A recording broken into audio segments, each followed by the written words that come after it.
ದೆಹಲಿ ಸ್ಫೋಟಕ್ಕೆ ಕೇಂದ್ರ ಸರ್ಕಾರ ಹೊಣೆ ಹೊರುತ್ತಾ? ಮೋದಿ ದಿಢೀರ್ ರಾಜೀನಾಮೆ ಕೊಟ್ಟು ಕೆಳಗಿಳಿತಾರಾ? ಸಂತೋಷ್ ಲಾಡ್ ಬೆಂಕಿ ಪ್ರಶ್ನೆ ಬಿಜೆಪಿ ಕೆಂಡಾಮಂಡಲ.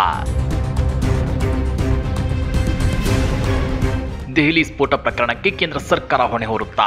ದೇಶದಲ್ಲಿ ಪದೇ ಪದೇ ಭದ್ರತಾ ವೈಫಲ್ಯಕ್ಕೆ ಯಾರು ಕಾರಣ? ಬಿಹಾರ ಎಲೆಕ್ಷನ್ ಹೊಸ್ತಿಲಲ್ಲಿ ಇಂಥ ಸ್ಫೋಟಕ ಪ್ರಕರಣ ಯಾಕೆ ನಡೆಯಿತು? ಇದರ ನೈತಿಕ ಹೊಣೆಯನ್ನ ಕೇಂದ್ರ ಸರ್ಕಾರ ಹೊರುತ್ತಾ? ಪ್ರಧಾನಿ ಮೋದಿ ದಿಢೀರ್ ರಾಜೀನಾಮೆ ಕೊಟ್ಟು ಕೆಳಗಿಳಿತಾರಾ? ಅಷ್ಟಕ್ಕೂ ಸಚಿವ ಸಂತೋಷ್ ಲಾಡ್ ಕೇಳಿದ ಬೆಂಕಿ ಪ್ರಶ್ನೆಗಳಾದ್ರೂ ಏನ್ ಗೊತ್ತಾ? ಅದನ್ನ ಡೀಟೇಲ್ ಆಗಿ ತೋರಿಸ್ತೇವೆ. ಆದ್ರೆ ಅದಕ್ಕಿಂತ ಮೊದಲು ಹಲೋ ಕನ್ನಡ ಯೂಟ್ಯೂಬ್ ಚಾನಲ್ ಅನ್ನ ಸಬ್ಸ್ಕ್ರೈಬ್ ಮಾಡ್ಕೊಳ್ಳಿ. ಹಾಗೇನೇ ಪಕ್ಕದಲ್ಲಿರೋ ಬೆಲ್ ಬಟನ್ ಅನ್ನು ಪ್ರೆಸ್ ಮಾಡಿ. ಬೆಂಕಿ ಸಚಿವ ಸಂತೋಷ್ ಲಾಡ್ ಬೆಂಕಿ ಪ್ರಶ್ನೆಗಳನ್ನು ಎತ್ತಿದ್ದಾರೆ. ಕೆಣಿಕೆ ಕಣಿ ಕೇಳು ಬಿಜೆಪಿ ನಾಯಕರಿಗೆ ಅವರದೇ ಪ್ರಶ್ನೆಗಳನ್ನು ಮುಂದಿಟ್ಟು ತಿರುಮಂತ್ರ ಕೊಟ್ಟಿದ್ದಾರೆ. ಹಾಗಾದ್ರೆ ಸಚಿವ ಸಂತೋಷ್ ಲಾಡ್ ಕೇಳಿದ್ದೆಂತ ಪ್ರಶ್ನೆಗಳು ಅನ್ನೋದನ್ನ ನೋಡೋಣ. ಆದ್ರೆ ಅದಕ್ಕಿಂತ ಮೊದಲು ರಾಜ್ಯ ಬಿಜೆಪಿ ನಾಯಕರು ಸಿದ್ದರಾಮಯ್ಯನವರ ರಾಜೀನಾಮೆಗೆ ಪಟ್ಟು ಹಿಡಿಯುತ್ತಿರೋದೇಕೆ? ಎಲ್ಲ ಅನಿಷ್ಟಗಳಿಗೂ ಶನೇಶ್ವರನೇ ಕಾರಣ ಅನ್ನೋ ಹಾಗೆ ರಾಜ್ಯ ಸರ್ಕಾರದ ಮೇಲೆ ಗೂಬೆ ಕೂರಿಸುತ್ತಿರೋದೇಕೆ? ಬಿಜೆಪಿ ನಾಯಕರ ಪ್ರತಿಭಟನೆ ಆರೋಪಗಳಿಗೆ ಮೈನ್ ಸ್ಟ್ರೀಮ್ ಮೀಡಿಯಾಗಳಲ್ಲಿ ಸಿಗೋ ಮೈಲೇಜ್ ಸಚಿವ ಸಂತೋಷ್ ಲಾಡ್ ಅವರ ಆರೋಪ ಮತ್ತು ಕಾಂಗ್ರೆಸ್ ನಾಯಕರ ಪ್ರತಿಭಟನೆಗಳಿಗೆ ಅದ್ಯಾಕೆ ಸಿಗ್ತಿಲ್ಲ ಅನ್ನೋದನ್ನ ನೋಡೋಣ ಬನ್ನಿ. ಬೆಂಗಳೂರಿನ ಸೆಂಟ್ರಲ್ ಜೈಲಿನಲ್ಲಿ ಕೈದಿಗಳಿಗೆ ರಾಜಾತಿಥ್ಯ ನೀಡಲಾಗ್ತಿದೆ ಅನ್ನೋ ವಿಡಿಯೋ ಇತ್ತೀಚೆಗೆ ವೈರಲ್ ಆಗಿತ್ತು. ಅದನ್ನೇ ಬ್ರಹ್ಮಾಸ್ತ್ರ ಮಾಡಿಕೊಂಡಿರೋ ರಾಜ್ಯ ಬಿಜೆಪಿ ನಾಯಕರು ಸಿಎಂ ಸಿದ್ದರಾಮಯ್ಯ ರಾಜೀನಾಮೆಗೆ ಪಟ್ಟು ಹಿಡಿದು ಮೊನ್ನೆ ಬೆಂಗಳೂರಲ್ಲಿ ಭಾರಿ ಪ್ರತಿಭಟನೆ ನಡೆಸಿದ್ರು. ಜೊತೆಗೆ ಸಿಎಂ ಸಿದ್ದರಾಮಯ್ಯನವರ ಮನೆಗೆ ಮುತ್ತಿಗೆ ಹಾಕಲು ಯತ್ನಿಸಿದ್ರು. ಈ ವೇಳೆ ಕೆಲ ಬಿಜೆಪಿ ನಾಯಕರನ್ನ ಪೊಲೀಸರು ವಶಕ್ಕೆ ಪಡೆದಿದ್ರು. ಈ ಸುದ್ದಿ ಎಲ್ಲಾ ಮಾಧ್ಯಮಗಳಲ್ಲಿ ದೊಡ್ಡ ಸುದ್ದಿ ಮತ್ತು ಸದ್ದು ಮಾಡಿತ್ತು. ಆದ್ರೆ ಈ ಹಿಂದಿನ ಬಿಜೆಪಿ ಸರ್ಕಾರದಲ್ಲೂ ಜೈಲುಗಳ ನಿರ್ವಹಣೆ ಕಳಪೆಯಾಗಿತ್ತು. ಇಂಥ ಆಕ್ಟಿವಿಟೀಸ್ ಈ ಹಿಂದಿನ ಬಿಜೆಪಿ ಸರ್ಕಾರದಲ್ಲೂ ನಡೀತಾ ಇದ್ವು ಅಂತೇಳಿ ಖುದ್ದು ಬಿಜೆಪಿಯಿಂದ ಉಚ್ಚಾಟನೆಗೊಂಡಿರೋ ಶಾಸಕ ಯತ್ನಾಳ್ ಅವರು ಆರೋಪಿಸಿದ್ರು. ಆದ್ರೆ ಅವರ ಹೇಳಿಕೆಯನ್ನ ಮೈನ್ ಸ್ಟ್ರೀಮ್ ಮಾಧ್ಯಮಗಳು ಅದೇಕೆ ಹೈಲೈಟ್ ಮಾಡ್ತಿಲ್ಲ ಅನ್ನೋದೇ ಇದೀಗ ಯಕ್ಷ ಪ್ರಶ್ನೆ. ಇನ್ನ ಕಳೆದ ಸೋಮವಾರ ರಾಜ್ಯ ಬಿಜೆಪಿ ನಾಯಕರು ಎಲ್ಲಾ ಅನಿಷ್ಟಗಳಿಗೂ ಶನೇಶ್ವರನೇ ಕಾರಣ ಅನ್ನೋ ರೇಂಜ್ಗೆ ರೊಚ್ಚಿಗೆದ್ದಿದ್ರು. ಈ ಹಿಂದಿನ ಬಿಜೆಪಿ ಸರ್ಕಾರದಲ್ಲಿ ಕರ್ನಾಟಕದಲ್ಲಿ ರಾಮರಾಜ್ಯ ಇತ್ತು, ಈಗ ಎಲ್ಲವೂ ಹದಗೆಟ್ಟು ಹೋಗಿದೆ ಅನ್ನೋ ರೀತಿ ಬಿಂಬಿಸಿ ತಮ್ಮ ರಾಜಕೀಯ ಬೇಳೆ ಬೇಯಿಸಿಕೊಳ್ಳಲು ಮುಂದಾಗಿದ್ರು.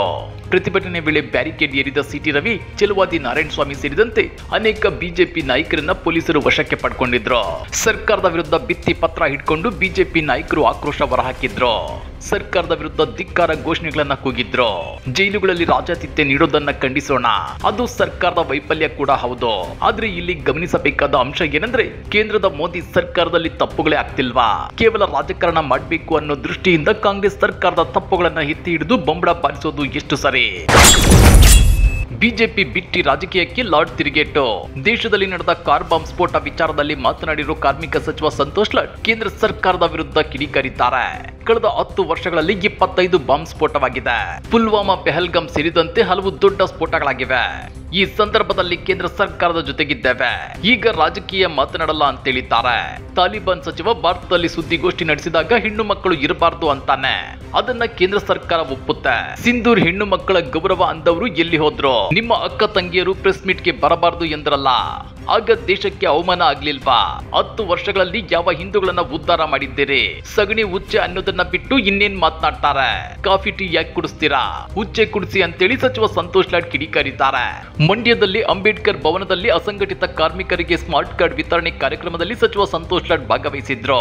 ಕಾರ್ಮಿಕ ಇಲಾಖೆ, ಕರ್ನಾಟಕ ರಾಜ್ಯ ಅಸಂಘಟಿತ ಕಾರ್ಮಿಕರ ಸಾಮಾಜಿಕ ಕಳಕಳಿ ಭದ್ರತಾ ಮಂಡಳಿ, ಮಂಡ್ಯ ಜಿಲ್ಲಾಡಳಿತದಿಂದ ಕಾರ್ಯಕ್ರಮವನ್ನ ಆಯೋಜಿಸಲಾಗಿತ್ತು. ಈ ಕಾರ್ಯಕ್ರಮದಲ್ಲಿ ಸಚಿವ ಚೆಲುವರಾಯಸ್ವಾಮಿ, ಶಾಸಕ ಗಾಣಿಗ ರವಿಕುಮಾರ್ ಸೇರಿ ಹಲವರು ಭಾಗಿಯಾಗಿದ್ರು. ಇದೇ ಕಾರ್ಯಕ್ರಮದಲ್ಲಿ ಸಚಿವ ಸಂತೋಷ್ ಲಾಡ್ ಬಿಜೆಪಿಗರ ಬೂಟಾಟಿಕೆಯನ್ನ ಬಿಚ್ಚಿಟ್ಟಿದ್ರು. ಇದೇ ವೇಳೆ ಬೆಂಗಳೂರು ಏರ್ಪೋರ್ಟ್ ನಲ್ಲಿ ಸಾಮೂಹಿಕ ನಮಾಜ್ ವಿಚಾರವಾಗಿ ಮಾತನಾಡಿರೋ ಸಂತೋಷ್ ಲಾಡ್, ಏರ್ಪೋರ್ಟ್ ನಿರ್ವಹಣೆ ಮಾಡೋದು ಕೇಂದ್ರ ಸರ್ಕಾರ, ಇದನ್ನೆಲ್ಲ ಕೇಂದ್ರ ಸರ್ಕಾರ ಕಂಟ್ರೋಲ್ ಮಾಡಬೇಕು. ಅವರಿಗೆ ಏರ್ಪೋರ್ಟ್ ನಲ್ಲಿ ನಮಾಜ್ ಮಾಡಲು ಅನುಮತಿ ಕೊಟ್ಟಿದ್ಯಾರೋ? ಅಕ್ರಮ ಮದ್ರಸಗಳಿದ್ದರೆ ದೂರು ಕೊಡ್ಲಿ, ದೂರು ಕೊಟ್ಟಿದ್ರೆ ತನಿಖೆ ನಡೆಯಲು ಸಮಯ ತೆಗೆದುಕೊಳ್ಳುತ್ತೆ ಅಂತ ಹೇಳಿದ್ದಾರೆ. ಜೈಲಲ್ಲಿ ಕೈದಿಗಳಿಗೆ ರಾಜಾತಿಥ್ಯ ನೀಡಿರುವ ವಿಚಾರವಾಗಿ ಮಾತನಾಡಿರೋ ಸಂತೋಷ್ ಲಾಡ್, ಶೇಮಾನ್ ಸಿಸ್ಟಮ್, ದಕ್ಷ ಅಧಿಕಾರಿಗಳನ್ನ ನೇಮಕ ಮಾಡಬೇಕು, ಭ್ರಷ್ಟರ ವಿರುದ್ಧ ಕ್ರಮ ಆಗಬೇಕು. ಎಲ್ಲೋ ಒಂದು ಕಡೆ ಲೋಪ ಆದ್ರೆ ಸರ್ಕಾರವನ್ನ ಬ್ಲೇಮ್ ಮಾಡಲು ಆಗುತ್ತಾ? ಹಾಗಾದ್ರೆ ದೆಹಲಿ ಸ್ಫೋಟ ಪ್ರಕರಣಕ್ಕೆ ಕೇಂದ್ರ ಸರ್ಕಾರ ಹೊಣೆ ಹೊರುತ್ತಾ? ಸಿದ್ದರಾಮಯ್ಯನವರ ರಾಜೀನಾಮೆ ಕೇಳುವವರು ಮೋದಿ ರಾಜೀನಾಮೆ ಕೇಳ್ತಾರಾ ಅಂತೇಳಿ ಸಚಿವ ಸಂತೋಷ್ ಲಾಡ್ ಪ್ರಶ್ನೆ ಮೇಲೆ ಪ್ರಶ್ನೆ ಎತ್ತಿದ್ದಾರೆ. ಬಿಜೆಪಿ ಏಜೆಂಟರಿಂದ ಪಕ್ಷದ ಚಿಹ್ನೆ, ನಾಯಕರ ಫೋಟೋಗಳಿರುವ ಚೀಟಿ ಹಂಚಿಕೆ.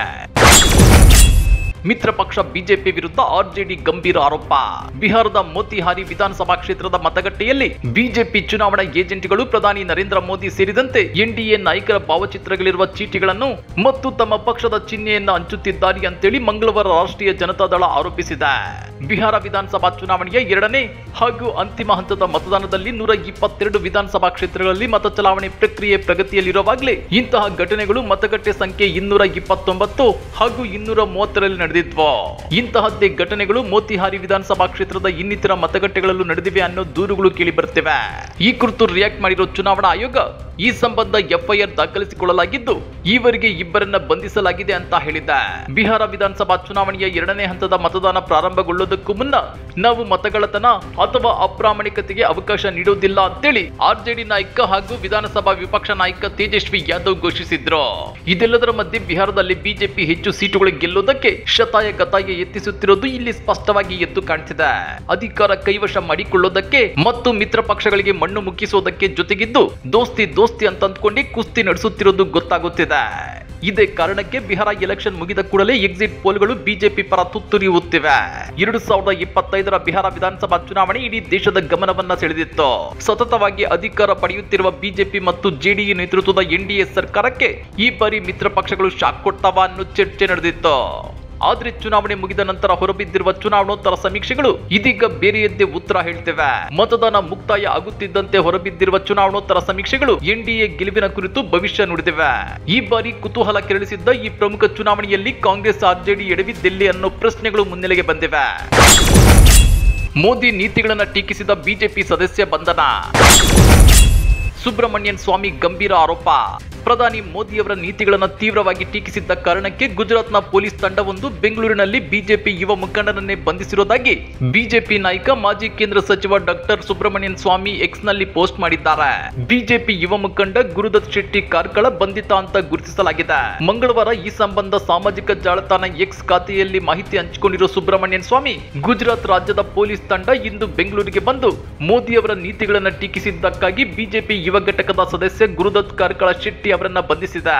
ಪೊಲೀಸ್ ದೌರ್ಜನ್ಯದ ಬಗ್ಗೆ ಅನೇಕರು ನನ್ನ ಗಮನಕ್ಕೆ ತಂದಿದ್ದಾರೆ. ಅವರನ್ನ ತಕ್ಷಣವೇ ಬಿಡುಗಡೆ ಮಾಡಬೇಕು ಮತ್ತು ವಕೀಲರ ಸಮ್ಮುಖದಲ್ಲಿ ತಮ್ಮ ಹೇಳಿಕೆಯನ್ನ ನೀಡಲು ಅವಕಾಶ ನೀಡಬೇಕು. ಈ ವಿಷಯದಲ್ಲಿ ನನ್ನ ವಕೀಲ ಸ್ನೇಹಿತರು ಮುಂದಾಗಿ ಅವರ ಮೂಲಭೂತ ಹಕ್ಕುಗಳು ಮತ್ತು ವ್ಯಕ್ತಿಗತ ಸ್ವಾತಂತ್ರ್ಯವನ್ನ ಕಾಪಾಡುವಂತೆ ನಾನು ವಿನಂತಿಸುತ್ತೇನೆ. ವಿಚಾರಣೆಯು ನಮ್ಮ ಸ್ಥಳೀಯ ವಕೀಲರ ಸಾನ್ನಿಧ್ಯದಲ್ಲಿ ನಡೆಯಬೇಕು ಅಂತ ಹೇಳಿದ್ದಾರೆ. ಅದೇನೇ ಇರಲಿ, ಸಚಿವ ಸಂತೋಷ್ ಲಾಡ್ ಅವರು ಕೇಳಿದಂತೆ ಬಿಜೆಪಿ ನಾಯಕರು ತಾವು ಮಾಡಿದ್ದೆಲ್ಲ ಸರಿ, ತಮ್ಮನ್ನ ಬಿಟ್ಟು ಇತರೆ ಪಕ್ಷಗಳು ಮಾಡ್ತಿರೋದೆಲ್ಲ ಸರಿ ಇಲ್ಲ ಅನ್ನೋ ರೀತಿ ವರ್ತಿಸುತ್ತಿದ್ದಾರೆ.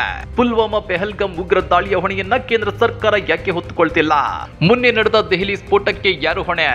ಪ್ರಧಾನಿ ಮೋದಿ ಅವರಾಗಲಿ ಇಲ್ಲ ಕೇಂದ್ರ ಗೃಹ ಸಚಿವ ಅಮಿತ್ ಶಾ ಅವರಾಗಲಿ ದೇಶದಲ್ಲಿ ಭದ್ರತಾ ವೈಫಲ್ಯಕ್ಕೆ ಕ್ಷಮೆಯನ್ನ ಅದೇಕೆ ಯಾಚಿಸುತ್ತಿಲ್ಲ? ಬೆಂಗಳೂರಿನ ಚಿನ್ನಸ್ವಾಮಿ ಸ್ಟೇಡಿಯಂ ಬಳಿ ಕಾಲ್ತುಳಿತ ಪ್ರಕರಣದಲ್ಲಿ ಸಿದ್ದರಾಮಯ್ಯ ಸರ್ಕಾರದ ವೈಫಲ್ಯವನ್ನ ಬೊಟ್ಟು ಮಾಡಿದ್ದ ರಾಜ್ಯ ಬಿಜೆಪಿ ನಾಯಕರು ದೇಶದಲ್ಲಿ ನಡೆಯುತ್ತಿರುವ ಟೆರರ್ ಅಟ್ಟಹಾಸಕ್ಕೆ ಕೇಂದ್ರ ಸರ್ಕಾರ ಭದ್ರತಾ ವೈಫಲ್ಯವೇ ಕಾರಣ, ಮೋದಿ ಸರ್ಕಾರ ಇದನ್ನ ತಡೆಯುವಲ್ಲಿ ವಿಫಲವಾಗಿದೆ ಅಂತೇಳಿ ಅದೇಕೆ ಹೇಳ್ತಿಲ್ಲ? ಕಮೆಂಟ್ ಮಾಡಿ, ವಿಡಿಯೋ ಲೈಕ್ ಮಾಡಿ, ಶೇರ್ ಮಾಡಿ. ಇಂಥ ಮತ್ತಷ್ಟು ರೋಚಕ ರಾಜಕೀಯ ಸುದ್ದಿಗಳನ್ನ ಮಿಸ್ ಮಾಡದೆ ನೋಡಬೇಕು ಅಂದ್ರೆ ಹಲೋ ಕನ್ನಡ ಯೂಟ್ಯೂಬ್ ಚಾನೆಲ್ ಅನ್ನ ಸಬ್ಸ್ಕ್ರೈಬ್ ಮಾಡ್ಕೊಳ್ಳಿ.